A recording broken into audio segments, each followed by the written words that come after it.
C'est grâce à vos dons volontaires et réguliers que nous pouvons faire ce travail. Merci à tous.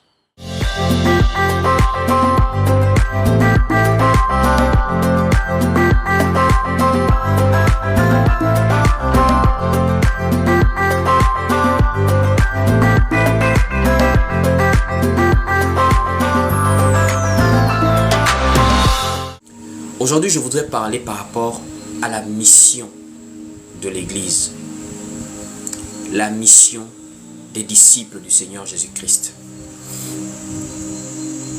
la mission de l'Église. Je voudrais nous interpeller au travers de cet enseignement. Frères et sœurs, notre thème, c'est la mission de l'Église.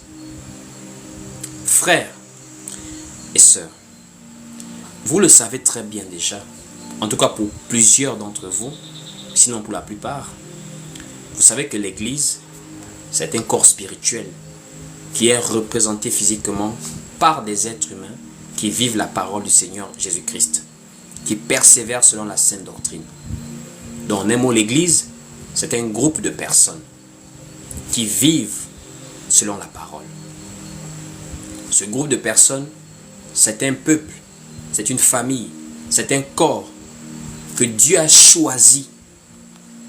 Nous sommes le choix de Dieu. Nous ne sommes pas levés de nous-mêmes pour faire des choses. Mais le Seigneur nous a attirés à lui. Il nous a choisis. Selon le livre de Actes chapitre 15 au verset 14. Et je veux qu'on lise ça. Actes chapitre 15 au verset 14. Il est écrit ici dans Actes chapitre 15 au verset 14. Simon a raconté comment Dieu a d'abord jeté les regards sur les nations pour choisir du milieu d'elles un peuple qui porta son nom.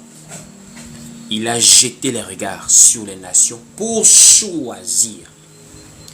Quand on parle de choix, c'est-à-dire il y a eu une élection.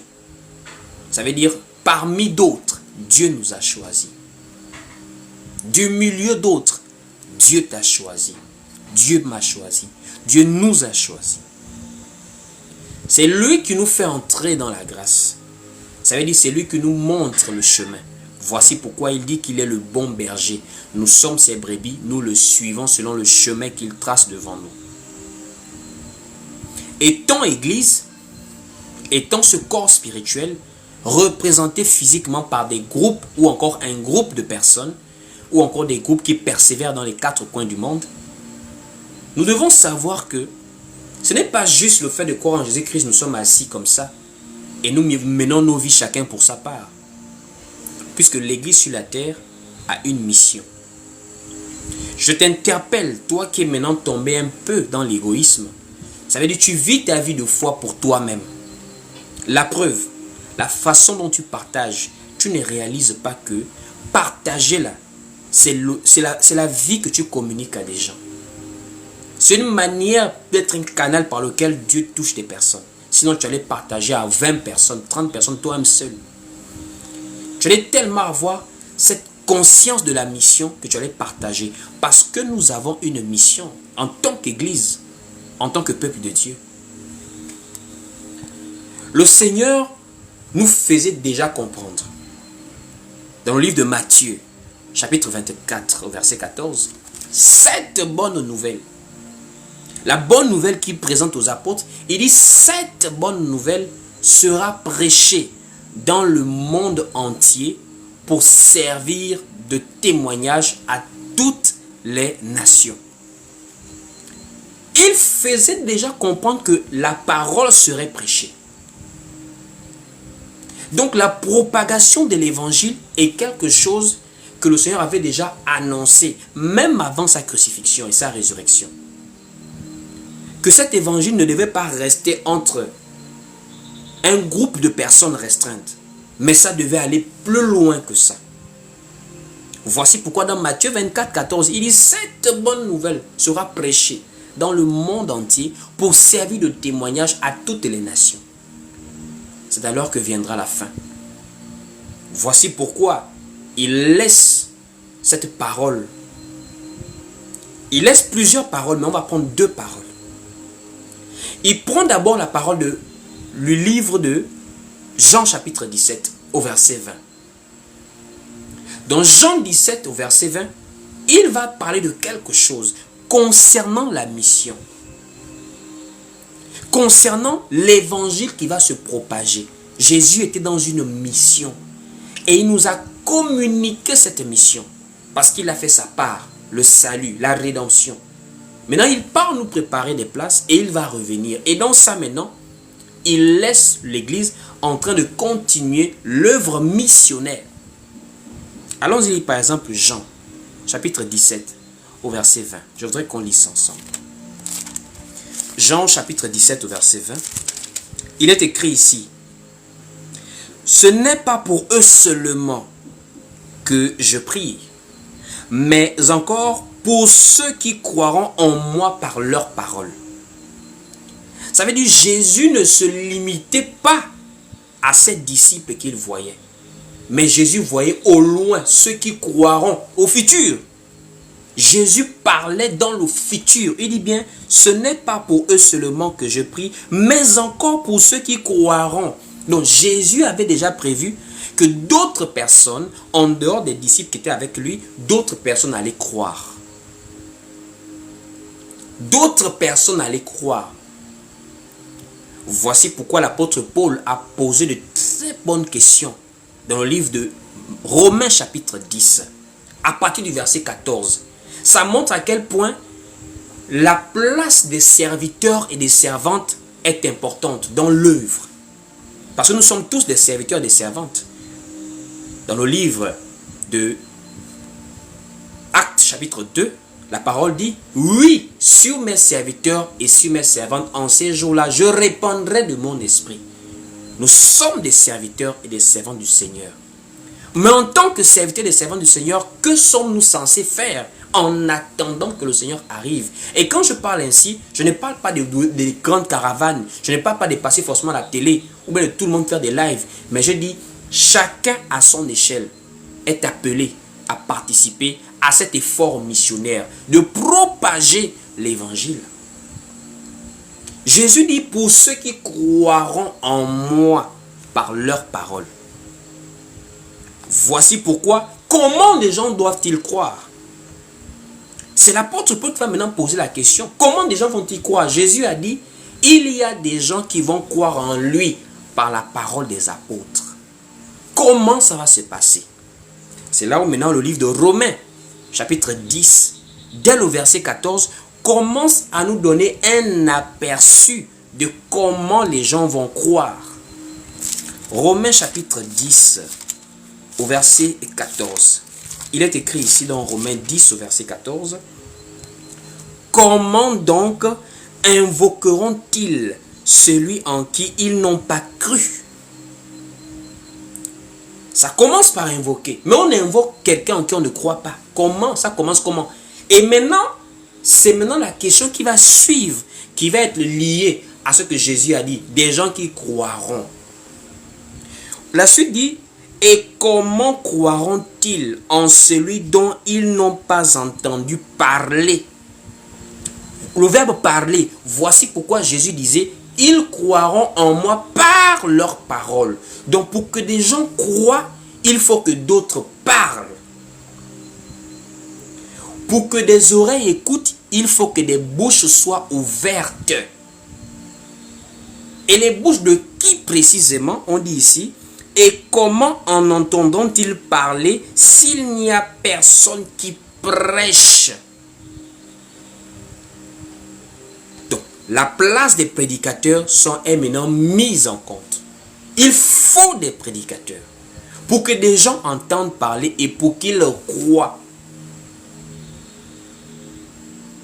Mais quand je dis prédicateur, ça ne veut pas dire que c'est seulement les frères qui prêchent, qui participent à l'effort missionnaire. Attention, parce que même l'invitation fait partie de l'effort missionnaire. Je dis même l'invitation. On va voir comment Philippe a dit à Nathanaël, viens et vois. Je ne peux pas t'expliquer tout. Viens et vois. Il n'a pas prêché. Il a simplement dit, viens et vois. Ça fait partie de l'effort.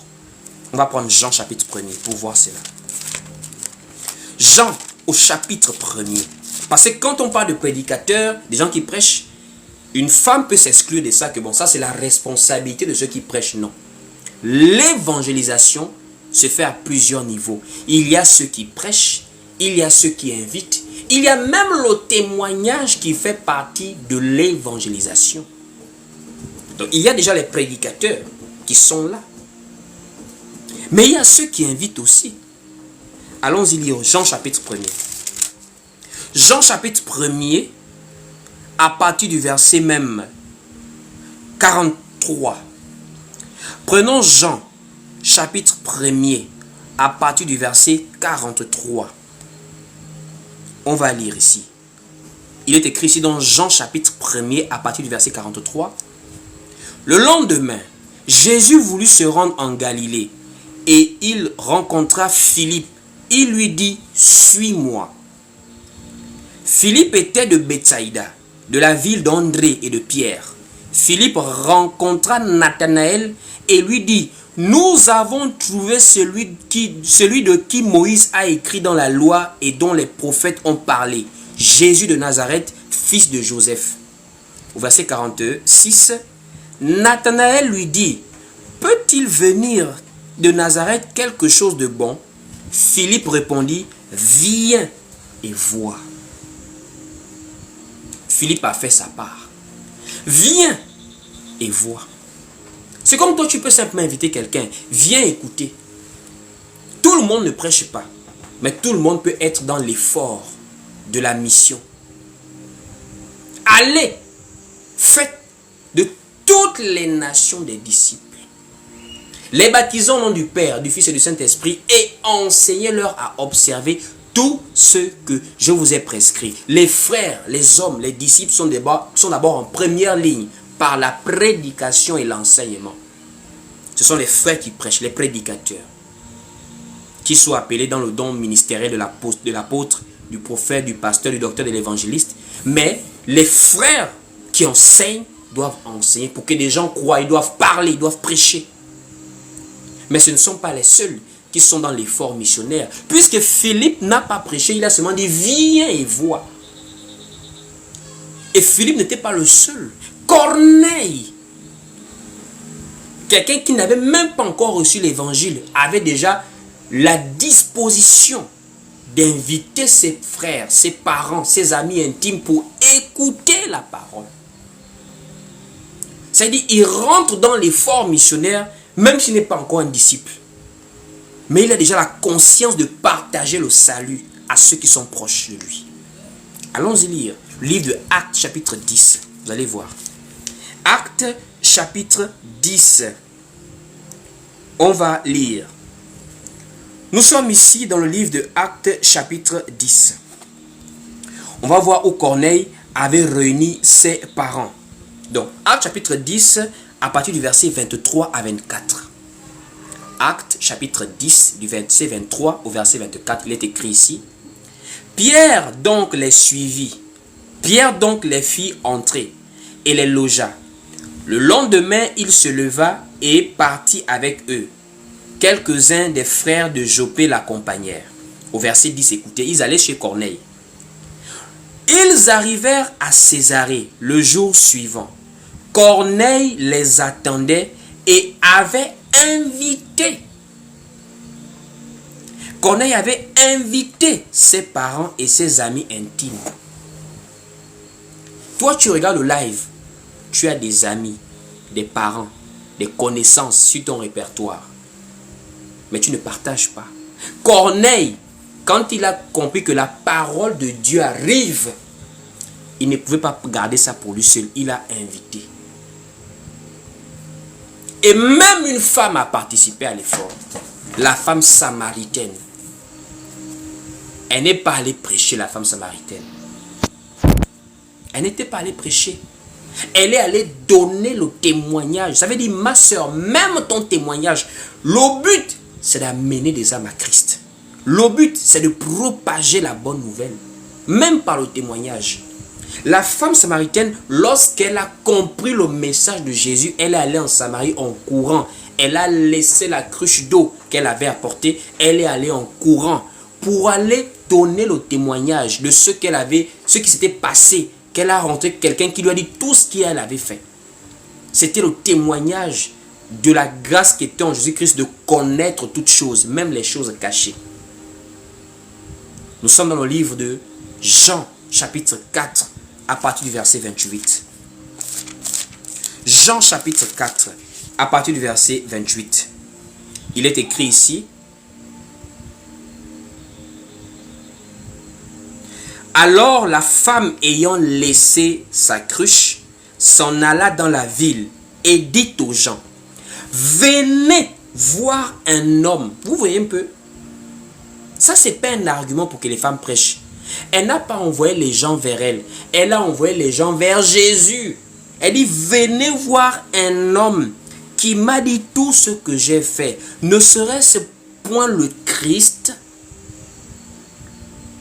Elle a participé à l'effort missionnaire.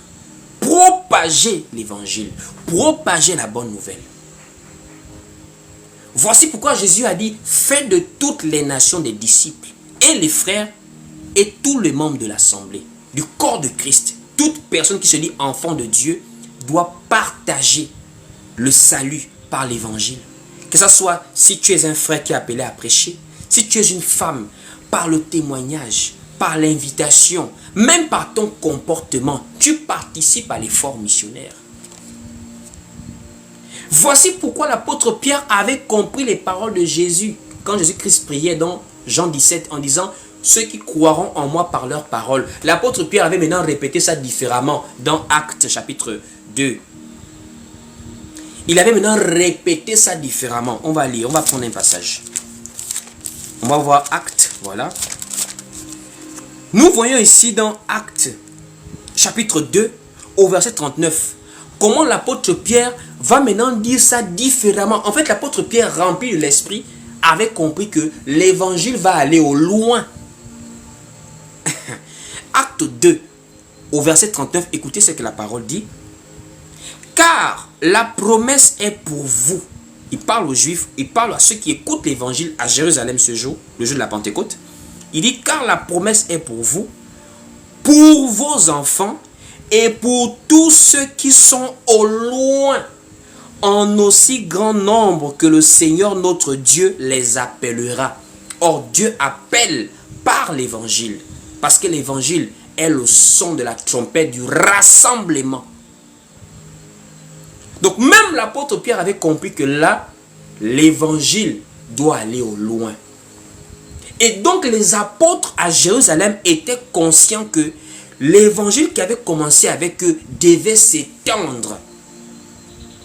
Il n'était pas comme nous aujourd'hui, chacun mène sa vie comme il veut. Ça veut dire tu viens te connecter, tu pars à l'église au dimanche, ça veut dire tu te limites à ta petite personne. Quand on est enfant de Dieu, quand on est membre du corps de Christ, il faut savoir que nous avons la responsabilité de porter la lumière en ce temps de la fin. Nous avons la responsabilité d'éclairer le monde. Nous avons la responsabilité de propager l'évangile. Pourquoi? Parce que nous sommes des serviteurs et des servantes. Nous sommes des ouvriers. Et les ouvriers sont appelés à travailler. Ce n'est pas te contenter de ta petite vie, ton petit travail, ta petite famille. Propager l'évangile par les différents moyens qui sont présentés dans les Écritures. La prédication pour les frères. Le témoignage pour tout le monde. L'invitation pour tout le monde. Même notre conduite doit être dans une attitude de pouvoir amener les gens à connaître Jésus-Christ. Parce que nous sommes des ouvriers, je le répète, nous sommes des serviteurs et des servantes. On va prendre Actes chapitre 2. Pour voir la prophétie du Saint-Esprit que Joël avait prophétisée et que l'apôtre Pierre a confirmé. Quand l'Esprit est venu, l'apôtre Pierre va dire ce que Joël avait dit. Oui, sur mes serviteurs et mes servantes, en ce jour-là, je répondrai de mon esprit. Allons-y lire cela. Nous sommes dans Actes chapitre 2.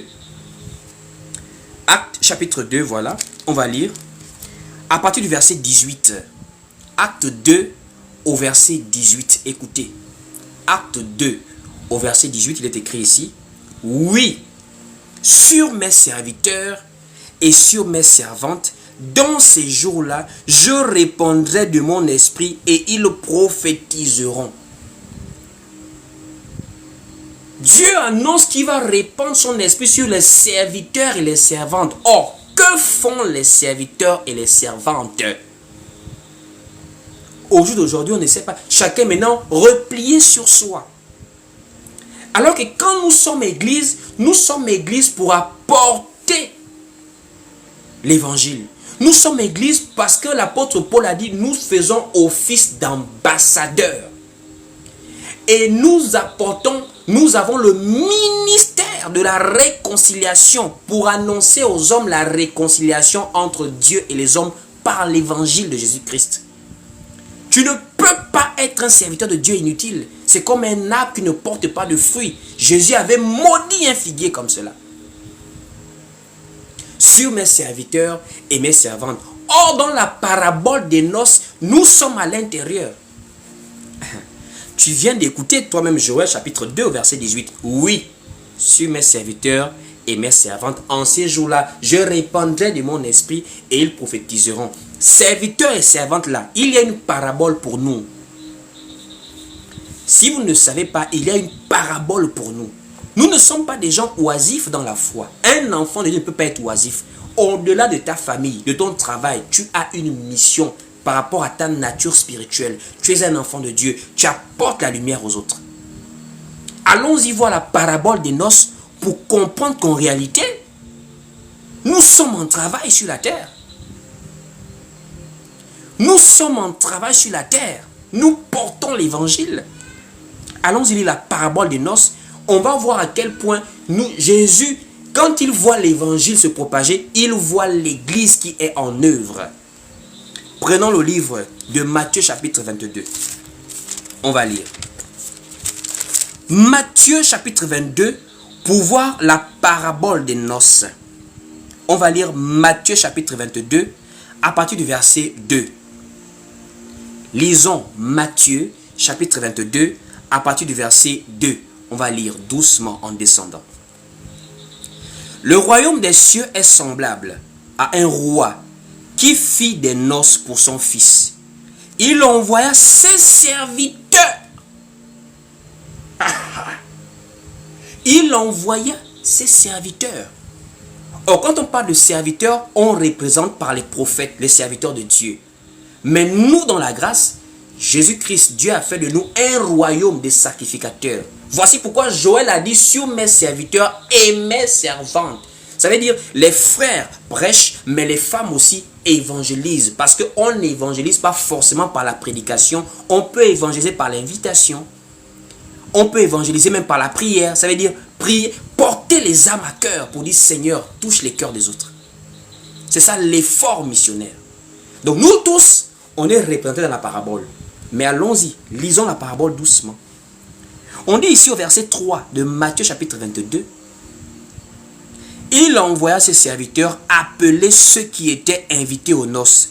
Mais ils ne voulurent pas venir. Ici on s'adresse à Israël, qui avait été appelé en premier, mais qui a rejeté l'appel. Il envoya encore d'autres serviteurs en disant, dites aux conviés, ici j'ai préparé mon festin, mes bœufs et mes bêtes grasses sont tués. Tout est prêt, venez aux noces. Mais sans s'inquiéter de l'invitation, ils s'en allèrent. Celui-ci a son champ, celui-ci a son trafic. Donc Dieu a envoyé. On continue en disant, et les autres se saisirent des serviteurs et les outragèrent et les tuèrent. Le roi fut irrité. Il envoya cette troupe, fit périr ses meurtriers et brûla leur ville. Alors il dit à ses serviteurs, allez. Il dit alors à ses serviteurs, les noces sont prêtes, mais les conviés n'étaient pas encore dignes. N'étaient pas dignes. Allez donc dans les carrefours. On dit bien, allez donc au verset 9, allez donc dans les carrefours et appelez aux noces tout ce que vous trouverez. Là, ici, on commence à parler des nations. On commence à parler des nations. Pourquoi? Parce que quand on parle d'abord du premier, des personnes qui ont refusé l'appel, il s'agit des Israélites qui ont refusé le Seigneur, qui s'est premièrement tourné vers les brebis perdues de la maison d'Israël. Maintenant, quand on parle de ceux qui sont dans les carrefours, il s'agit maintenant du temps de la grâce. Et le temps de la grâce, on prend maintenant les peuples non juifs qui étaient dans toutes leurs choses, les idolâtries et autres choses. Voici pourquoi on parle des carrefours, des places publiques. Ceux-là, c'est maintenant l'Église qui va les chercher. Puisque là, on ne s'adresse plus aux conviés de base, les Israélites. On s'adresse maintenant à tous ceux qu'on va trouver partout. Dans les bars, on rentre. À la plage, on rentre. Au travail, on rentre. Dans la famille, on rentre. Amis et connaissances, on rentre. Les voisins, on rentre. On appelle tous ceux qu'on va trouver pour aller à la fête, pour aller aux noces de l'agneau. Ça veut dire, quand Jésus-Christ dit « je reviendrai », Jésus-Christ doit trouver que les noces qu'il nous prépare, nous sommes en train d'appeler des gens. Voici pourquoi l'apôtre Paul va le dire, que même la colère de Dieu se révèle du ciel contre tout âme impie qui retient la vérité captive. Parce que le Seigneur a appelé des gens qui ne sont pas venus. Ils ont outragé ce que Dieu a envoyé. Il s'est maintenant tourné vers tout le monde maintenant. Entrez aux noces, dans les carrefours, venez. Qui va les chercher? C'est maintenant l'Église qui est dans le monde, mais qui a pour but maintenant de veiller par la parole. De briller par la parole. Ça veut dire, toi, tu es un instrument qui est appelé à te rendre utile. L'apôtre Paul pouvait le dire. Quand tu retiens la vérité captive, tu es en contradiction même avec la mission de l'Église sur la terre. Voici pourquoi l'apôtre Paul pouvait dire, nous faisons office d'ambassadeurs. Pourquoi ambassadeurs? Parce que nous apportons le ministère de la réconciliation. Or, c'est Jésus qui a apporté la réconciliation. Mais nous sommes dans la continuité de ce qu'il a fait en son absence. En son absence. On va lire cela dans le livre de 2 Corinthiens, chapitre 5, à partir du verset 18. 2 Corinthiens, chapitre 5, à partir du verset 18, il est écrit ici. Dans 2 Corinthiens, chapitre 5, à partir du verset 18, écoutez. Et tout cela vient de Dieu, qui nous a réconciliés avec lui par Christ, et qui nous a donné le ministère de la réconciliation. Quand on parle de ministère, on parle de service. Quand on parle de service, on parle de travail. Nous avons tout un travail à faire. Réconcilier le monde, les hommes avec Dieu par l'évangile de Jésus-Christ qui est le médiateur entre Dieu et les hommes. Au verset 19, il est écrit ici, « Car Dieu était en Christ, réconciliant le monde avec lui-même et n'imputant point aux hommes leurs offenses.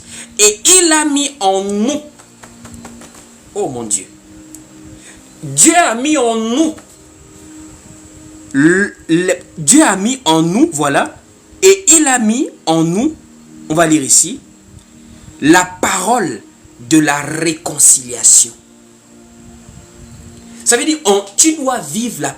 Quand les gens te voient, tu dois donner envie aux gens de venir à Christ. Parce que la parole est en toi. Dieu a mis ça en nous. Voici pourquoi Paul va dire, ce n'est plus moi qui vis, c'est Christ qui vit en moi. Or, Christ, c'est la parole.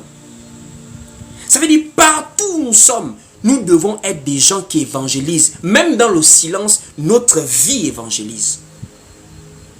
Parce que la parole de la réconciliation est en nous. En ce temps de la fin où l'incrédulité augmente, les gens insultent l'Église, les gens insultent les serviteurs de Dieu, les gens même doutent de Jésus. Nous devons maintenant incarner cette ambassade sur la terre pour ramener les hommes vers Dieu. On continue. Au verset 20, Paul, écoutez maintenant ce que Paul dit au verset 20. Nous faisons donc les fonctions d'ambassadeurs pour Christ, comme si Dieu exhortait par nous. Dieu parle par nous. Dieu exhortait par nous, Nous vous en supplions au nom de Christ, soyez réconciliés avec Dieu. Comment toi, tu vas amener quelqu'un à être réconcilié avec Dieu si toi-même tu as des problèmes avec Dieu? Il faut se poser la question. Comment toi tu peux avoir la parole de la réconciliation en toi et vouloir la porter sur aux autres si toi-même on retrouve chez toi ce qui fait office de rébellion chez les autres? La rébellion, c'est pas insulter, c'est pas mentir. La rébellion, c'est être en contradiction avec la parole de la réconciliation. Parce que la parole de la réconciliation, c'est l'évangile du salut. C'est la parole de Christ.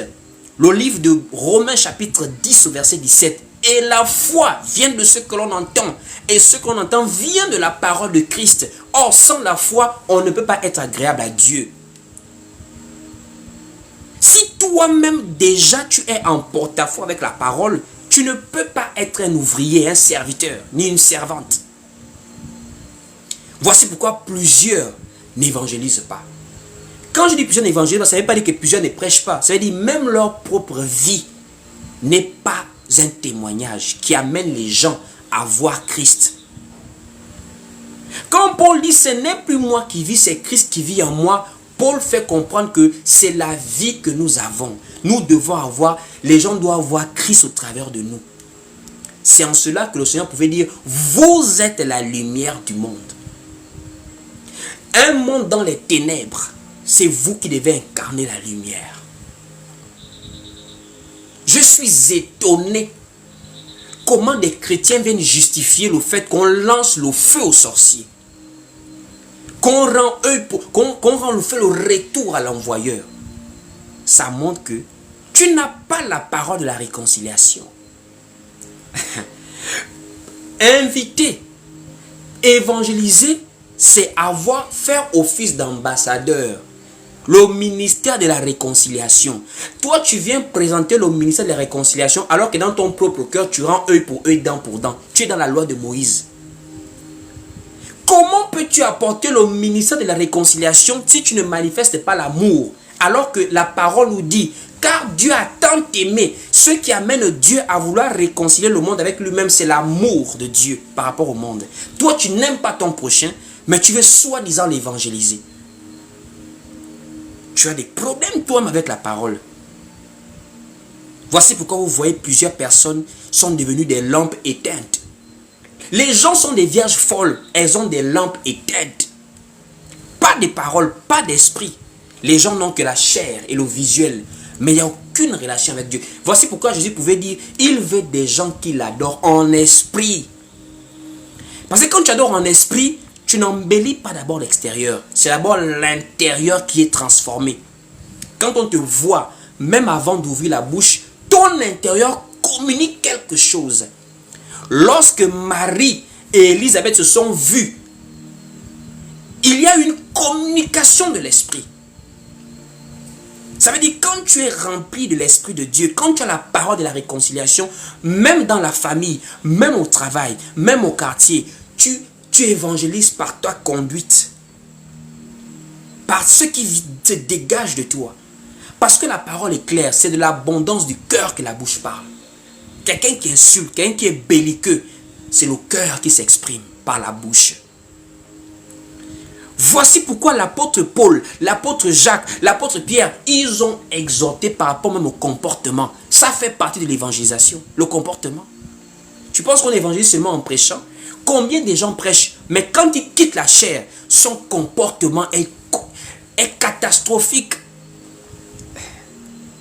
Tu connais les Écritures, mais tu as un comportement catastrophique en dehors de la parole. Non. La nature de Christ s'exprime, même lorsqu'on a les bouches fermées. Philippe a dit à Nathanaël, je ne peux pas beaucoup parler, viens et vois. Viens et vois. Allons-y lire des passages où on parle de la bouche, où on parle de la conduite. Même le vestimentaire fait partie de l'évangélisation. Le vestimentaire. Ça veut dire, on réconcilie les femmes avec Dieu. Pour dire, mes sœurs, habillez-vous de manière convenable. la décence, la pudeur. Dieu a habillé Ève et Adam dans le jardin d'Éden parce qu'ils étaient en cache-sexe, des ceintures de figuier. Dieu les a habillés. Mais le monde a déshabillé la femme. Donc les servants de Dieu aujourd'hui ramènent la femme dans la réconciliation avec Dieu qui a habillé Ève. Pour dire, mes sœurs, ne suivez pas le monde. Le monde a déshabillé Dieu, Satan. Le monde a déshabillé les femmes. Le monde a déshabillé les couturiers avec Satan en collaboration avec les faux pasteurs. Ils ont déshabillé les femmes. Que Dieu ne voit pas l'extérieur, il voit le cœur. Donc habillez-vous en sexy, mais Dieu voit le cœur. La vraie église vient maintenant dire, c'est pas ça mes sœurs. Réconciliez-vous avec Dieu. Rhabillez-vous. Vous êtes nus. Rhabillez. C'est ça la réconciliation. Ça veut dire, on se conforme à nouveau à la parole de Dieu. C'est comme le fils prodigue. Tu es parti de la maison de ton père. Reviens. Même le vestimentaire fait partie de la réconciliation avec Dieu. Voici pourquoi les Paul ont dit, habillez-vous de manière décente, avec pudeur et modestie. C'est Dieu qui est dans ça. Conduisez-vous de manière digne, c'est Dieu qui est dans ça. N'usez pas des paroles pour pouvoir faire sortir les bénédictions et les malédictions. Ayez une bouche pure, c'est Dieu qui est dans ça. Allons lire quelques passages. On va lire d'abord le livre de Matthieu chapitre 5 verset 14. Comment Jésus lui-même commence à nous indexer, à t'indexer mon frère, ma soeur. Que tu es la lumière du monde. On va lire Matthieu chapitre 5 verset 14. Matthieu 5 verset 14, il est écrit ici. Vous êtes la lumière du monde. Une ville située sur une montagne ne peut être cachée. Et on n'allume pas une lampe pour la mettre sous le boisseau, mais on la met sur un chandelier et elle éclaire tous ceux qui sont dans la maison. Écoutez au verset 16. On dit que. Pour ceux qui ont fait un peu du français, c'est la base. Quand on dit que, c'est un subjonctif. Et le subjonctif est parfois employé dans l'impératif. Ça veut dire dans l'ordre.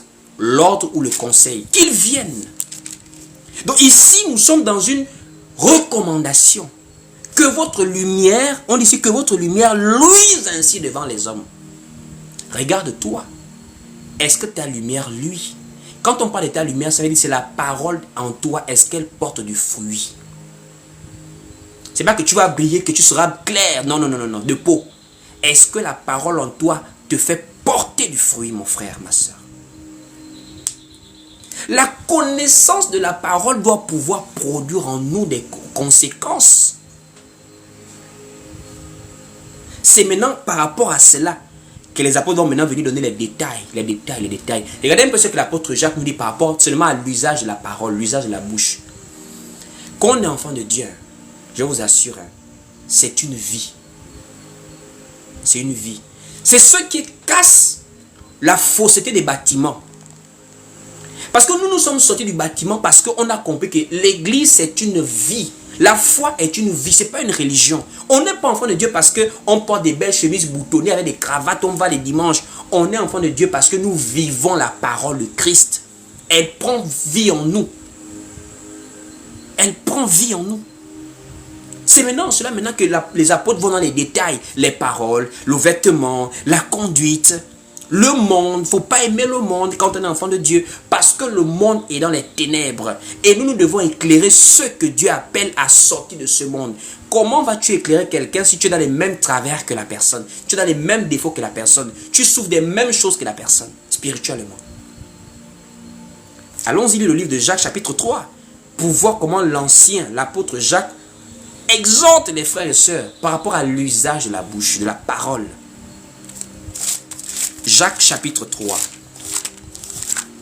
Nous lisons ensemble le livre de Jacques au chapitre 3. Voilà. Jacques chapitre 3 à partir du verset 3.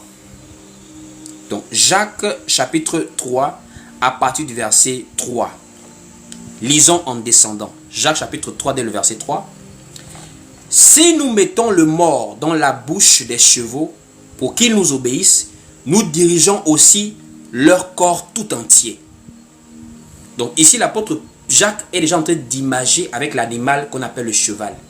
Que en réalité, les chevaliers, ceux qui montent sur les chevaux là, ils dirigent les chevaux là à base de ce qu'ils mettent sur ici là. C'est-à-dire ils dirigent tout le corps à base de ça. Et l'apôtre Jacques commence à imaginer que non, depuis la position de la bouche, de la gueule, on peut diriger toute une personne. Le cheval qui est un animal vraiment robuste, il court là, tout est dirigé ici. Au niveau de la tête, par la bouche, par la gueule. Et on descend en disant, voici même les navires qui sont si grands et que poussent des vents impétueux sont dirigés par un très petit gouvernail au gré du pilote.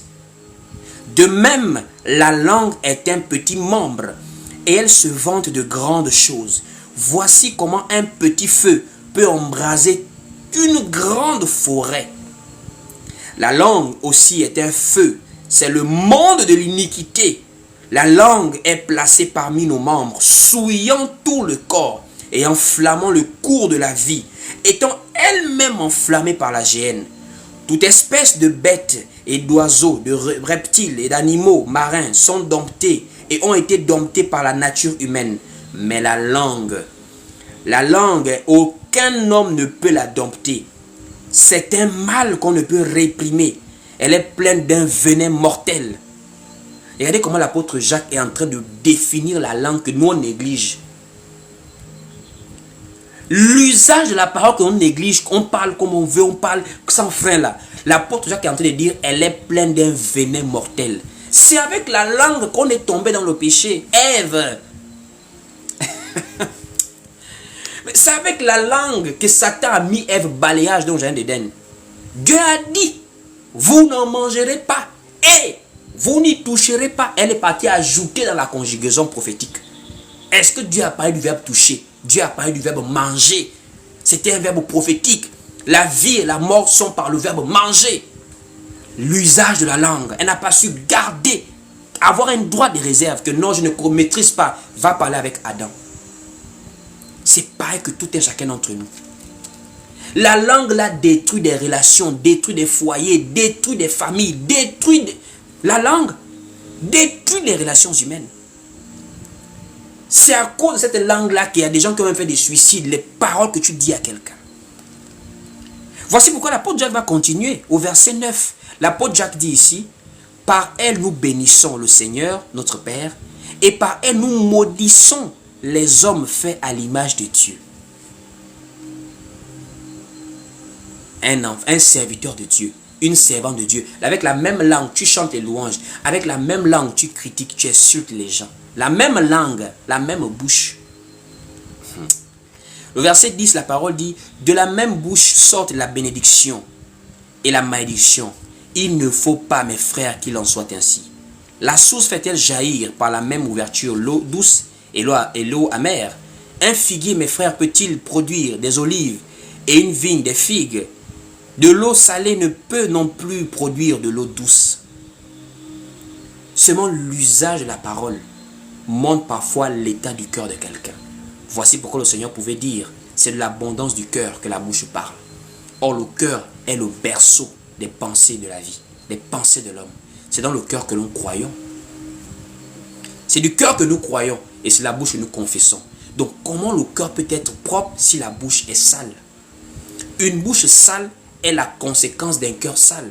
Une bouche qui produit le mal, qui brise des vies, qui détruit des cœurs, qui détruit des gens, vient d'un cœur malsain.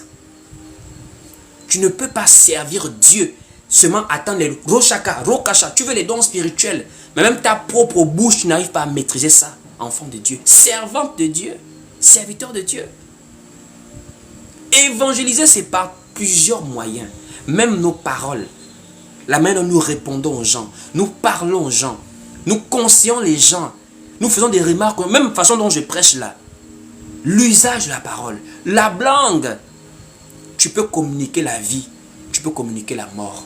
Tu peux construire, tu peux détruire quelqu'un par l'usage de la parole. Allons-y voir, en dehors de la parole, comment l'apôtre Pierre parle de la conduite, le comportement fait partie de l'évangélisation. Comportement fait partie de l'évangélisation. Allons-y lire le livre de 1 Pierre chapitre 2 au verset 12. 1 Pierre chapitre 2 au verset 12. Il est écrit ici dans 1 Pierre chapitre 2 au verset 12. Ayez au milieu des païens une bonne conduite, afin que là même où ils vous calomnient, comme si vous étiez des malfaiteurs, ils remarquent vos bonnes œuvres et glorifient Dieu au jour où il les visitera. Frères et sœurs, à l'heure actuelle, à notre époque, je vous assure, une époque où le nom de l'église est tellement sali, dégradé. Parfois, vaut mieux laisser le comportement faire le reste. Lorsque tu parles, quelqu'un ne veut pas écouter. Laisse même que ton comportement parle à ta place. Et c'est ça que l'apôtre Pierre va dire, qu'il y aura des gens qui seront incrédules. Les frères qui prêchent. Mais ceux qui peuvent se comporter bien, maximiser sur le comportement aussi. Le comportement est un puissant moyen d'évangélisation. Là, il y a des gens même au travail. C'est-à-dire, même seulement ton honnêteté au travail peut amener quelqu'un à Christ. De toute façon dont tu es honnête au travail, tu n'es pas dans les magouilles, dans la fraude. Tu n'es pas dans les excès, les after-work, aller boire du vin, parler des femmes, la débauche, l'impudicité. Tu es exemplaire. C'est pas que c'est ça qui va t'amener au paradis. C'est le sacrifice de Christ qui nous amène au paradis. Mais je dis, tu es serviteur, tu es servante. Imaginez-vous comment les ministres se comportent quand on les nomme ministres. Vous voyez comment ils sont. Ils commencent à régler leur vie, faire l'image. Ils se donnent maintenant une bonne image. Pourquoi? C'est pour représenter et honorer la confiance que le président a eue pour les nommer ministres. Tu te rends compte du privilège que Dieu a fait de toi pour servir, tu veux le servir Dieu. Le plus grand patron des patrons, tu le sers. À combien plus forte raison tu devais prendre ta vie et la régler pour ne pas avoir foulé la grâce de Dieu comme cela. Toi, tu es servant de Dieu, serviteur de Dieu, tu es au sujet des scandales. Même pas que tu t'humilies quand tu es dans la faute, tu es même orgueilleux. Tout le monde fait des erreurs. Tout le monde peut tomber. Nous sommes humains dans notre chair, même si nous croyons à Christ. Mais c'est même le comportement, même quand tu tombes, tu te comportes comment? De nos jours, les chrétiens, quelqu'un est tombé, mais il s'orgueille même encore. Ne parlez pas de ma vie, Dieu va me justifier. Humilie-toi, demande pardon. C'est ce que l'apôtre Paul avait reproché aux Corinthiens. Ce n'était pas que le frère était tombé seulement, c'est vrai que c'était gravissime de tomber avec la femme de son père. Mais je ne sais pas si vous avez bien lu 1 Corinthiens 5. L'apôtre Paul condamne l'attitude du frère.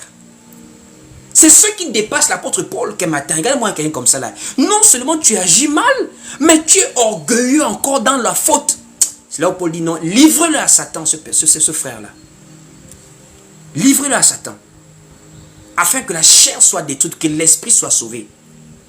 Quand tu arrives au niveau même, nous tous on peut tomber, je le répète, nous sommes chers. Nous ne sommes pas sauvés par les œuvres, c'est par la grâce. Personne n'est parfait. Mais je dis, même quand tu tombes, quelle est ton attitude? Des gens tombent, critiquez-moi comme vous voulez. De nos jours, et les gens prennent des louanges pour justifier les bêtises qu'ils font. Oh, parlez de moi, les jaloux vont maigrir. Mais tu as mal agi, répands-toi, tu as mal agi. Ce n'est pas les jaloux vont maigrir, tu as mal agi. Tu as mal agi. Allons-y lire 1 Corinthiens 5. On voit ce que l'apôtre Paul a réprimandé avec même la colère que non, là c'est gravissime. 1 Corinthiens 5, à partir du verset 1er. Écoutez en détail. Écoutez en détail. 1 Corinthiens 5, dès le verset 1er. Il est écrit ici. On entend dire généralement qu'il y a parmi vous de l'impudicité. Et une impudicité telle qu'elle ne se rencontre pas même chez les païens. C'est au point que l'un de vous a la femme de son père. Écoutez la suite au verset 2. Au verset 2. Écoutez bien. Et vous êtes enflés d'orgueil. Et vous n'avez pas été plutôt dans l'affliction, afin que celui qui a commis cet acte fût ôté du milieu de vous. C'est ce qui a dérangé Paul. Regardez-moi ce que vous faites. Même chez les non-croyants, même chez les païens dehors, il y a des choses qu'on ne voit pas. Prendre la femme de ton père, au lieu même de s'humilier pour demander pardon, vous êtes même orgueilleux dans la faute. Il y a des gens, je vous assure, ce sont des sujets de scandale. On ne représente pas Christ sur la terre convenablement. Le comportement est mauvais. Il faut le dire aussi. Manque d'humilité. Dans le monde chrétien, il y a maintenant de l'orgueil à un niveau pas possible. On ne peut plus faire des remarques à un chrétien. Non, pas des remarques. Je n'aime pas les débats. Moi, je n'aime pas les débats. Les débats dans la Bible, il y a des débats dans la Bible. Mais le jour, ma soeur, est-ce qu'on peut échanger sur ta jupe? C'est un peu trop serré. Pardon, Dieu voit le cœur. Pardon, laisse-moi, Dieu voit le cœur. C'est pas l'extérieur. Vous aimez juger les gens. C'est-à-dire, de nos jours, être chrétien, on ne doit plus se faire des remarques. Chacun gère son Dieu comme il veut. Vous pensez que quand les païens observent ça, vous leur donnez l'envie d'être des chrétiens? Non, vraiment, moi je suis non-croyant. Quand je vois des comportements comme ça, là, je ne peux même pas vouloir. Je pars encore même au bar. Je double même la boisson là-bas. Parce que c'est l'attitude qui décourage beaucoup de gens. Même des bergers d'église, tu es tombé avec la brebis. Assume tes responsabilités. Reconnais devant le peuple que tu as fauté. C'est même des... Eux, quand ils tombent, jamais ils ne se mettent en sanction. Hein. Jamais ils ne se mettent en recul. C'est les brebis qui passent le temps à frapper dessus. Mais tu es tombé à la brebis. Pourquoi c'est la brebis qu'on doit frapper? Toi-même tu es tombé. Repentez-vous vous deux. En quoi ça va t'enlever ton autorité de berger? L'apôtre Pierre a régné Jésus. L'apôtre Pierre a régné Jésus. Oh non, on n'est juste pas les serviteurs de Dieu. Qu'est-ce que ça veut dire ça? Serviteur de Dieu, c'est un frère comme tout le monde. L'apôtre Paul a repris l'apôtre Pierre par rapport à son comportement. Oh non, ne juge pas les serviteurs de Dieu, ne jugez pas mes ouins.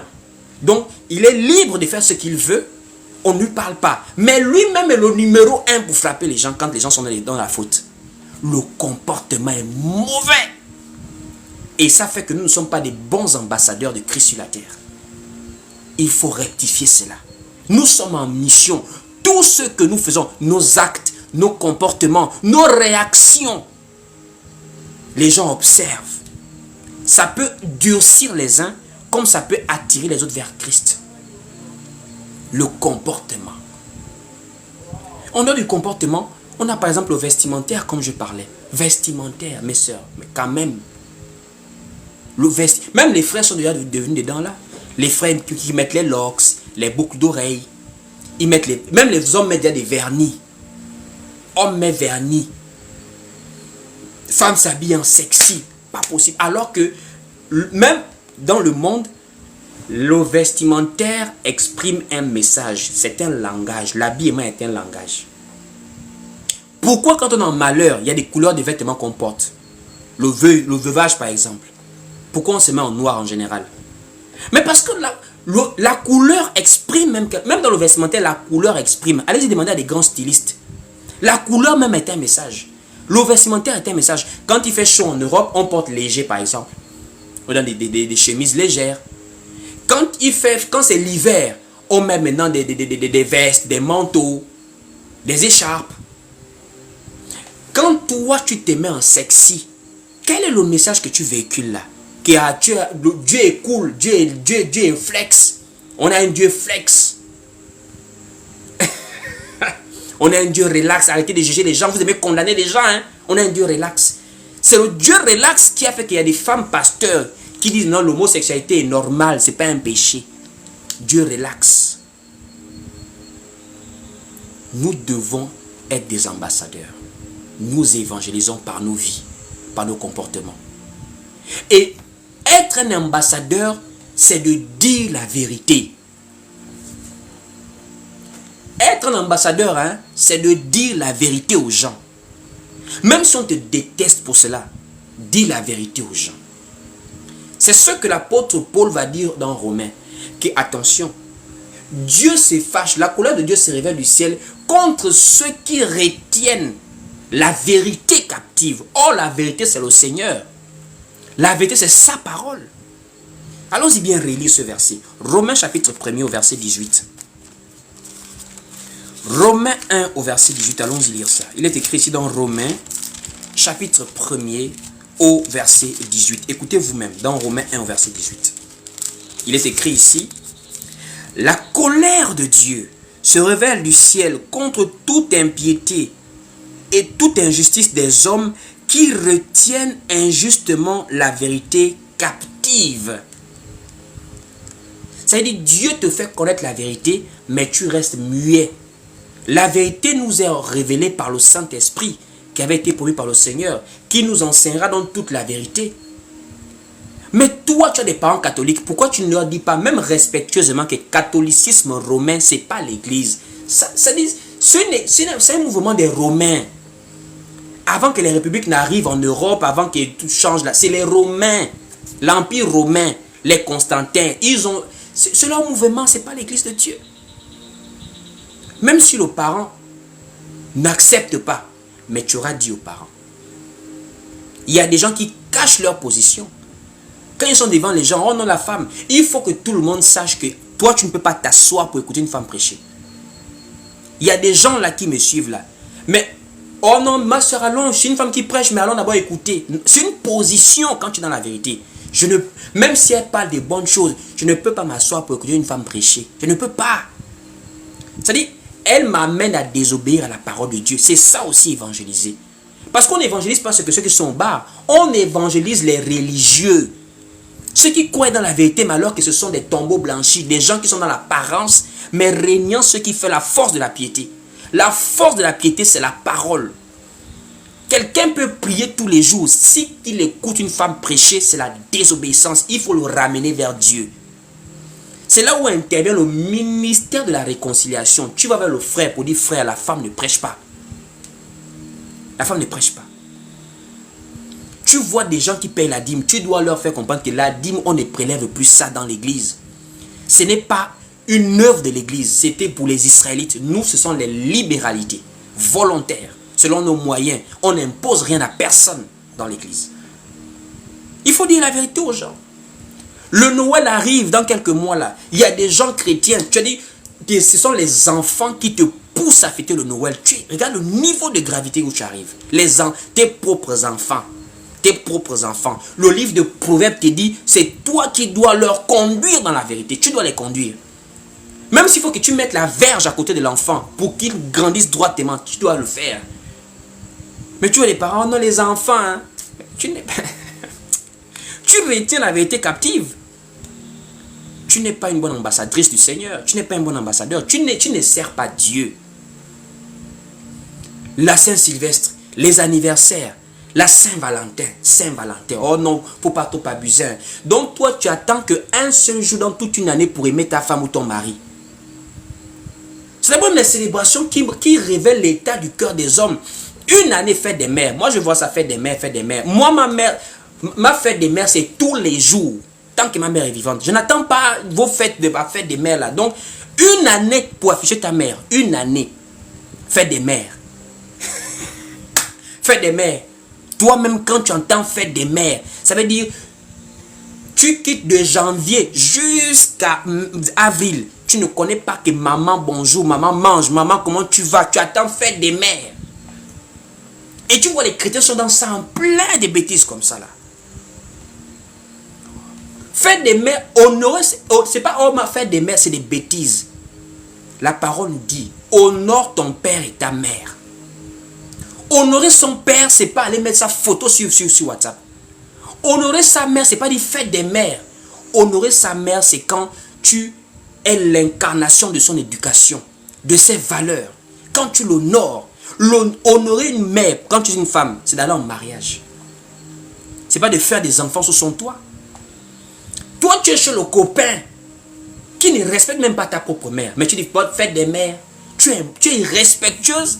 Tu déshonores tes parents en te livrant à des gens n'importe comment qui te font des enfants dans la maison de tes parents. Tu dis, fête des mères.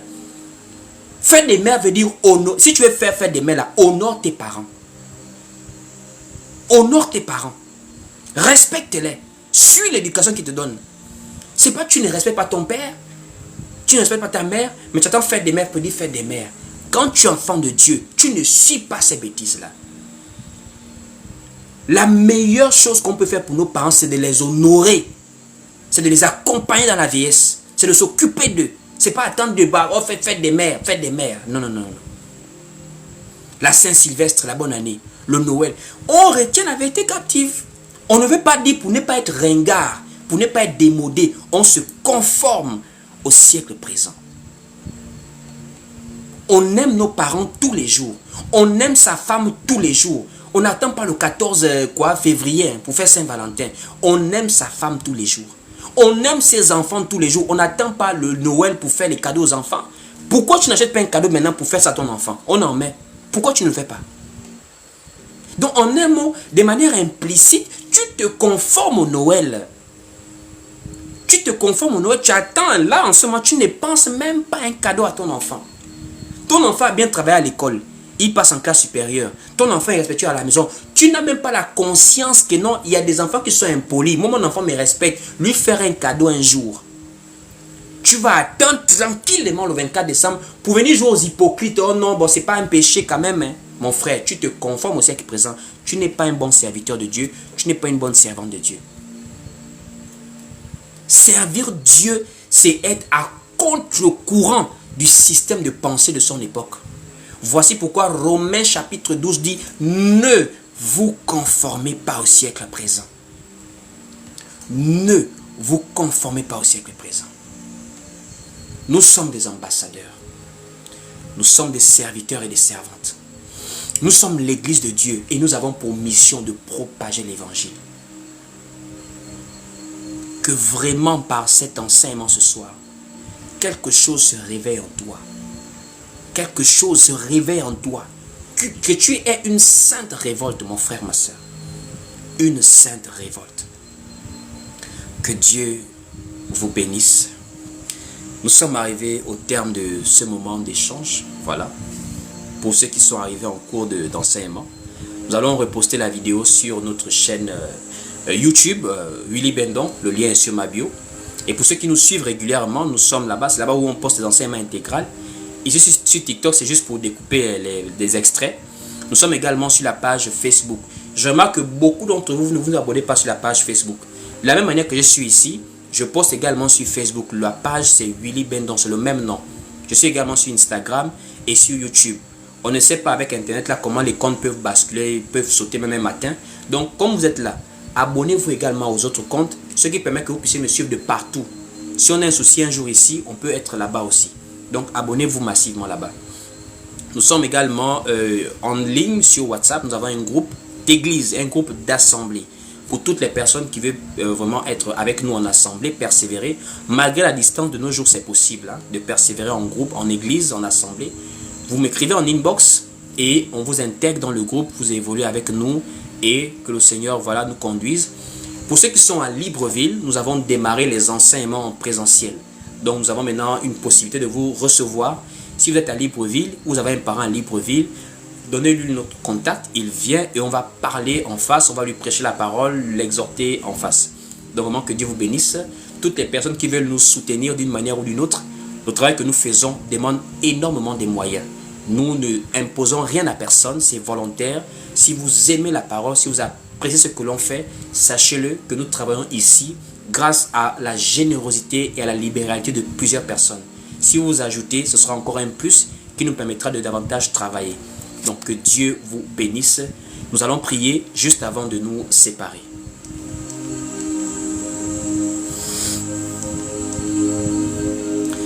Seigneur, je te rends grâce. Je te dis merci pour ce temps de partage que j'ai eu avec mes frères et mes sœurs. Merci pour la parole qui a été annoncée. Tu nous as encore réveillés ce soir par rapport à notre identité.